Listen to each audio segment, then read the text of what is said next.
राज्यात पावसाचा धडाका पुढील काही दिवस धोका वाढतोय. राज्यभरात पुन्हा एकदा पावसाने आपली दखल घ्यायला सुरुवात केली. हवामान खात्याने दिलेल्या अंदाजानुसार येत्या 3 ते 4 दिवसात महाराष्ट्राच्या अनेक भागात अतिमुसळधार पावसाचा इशारा देण्यात आलाय. विशेषतः मराठवाडा, विदर्भ आणि पश्चिम महाराष्ट्र या भागांमध्ये पावसाचा जोर अधिक राहण्याची शक्यता आहे.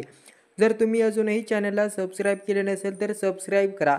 व्हिडिओ आवडला असेल तर लाईक करा आणि शेवटी तुमचं मत कमेंटमध्ये नक्की कळवा.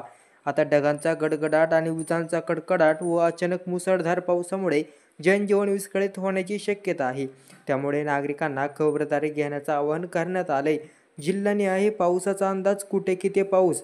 सातारा आणि सांगली जिल्ह्यामध्ये पुढील 24 तासात जोरदार पावसाचा इशारा देण्यात आलाय.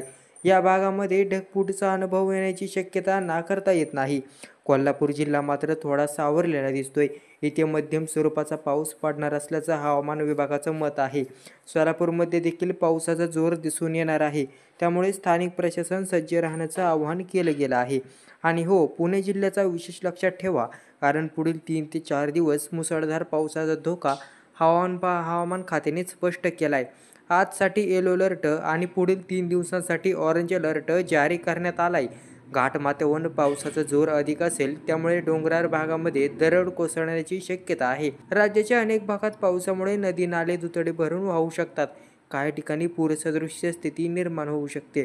त्यामुळे तुम्ही जर घराबाहेर पडत असाल तर हवामान विभागाचे अपडेट सतत तपासत राहा. जर अजूनही सबस्क्राईब केले नसेल तर आत्ताच करा, कारण अशी महत्त्वाची अपडेट्स आणि हवामानावरील अचूक माहिती आम्ही तुमच्यासाठी रोज घेऊन येतो. धन्यवाद.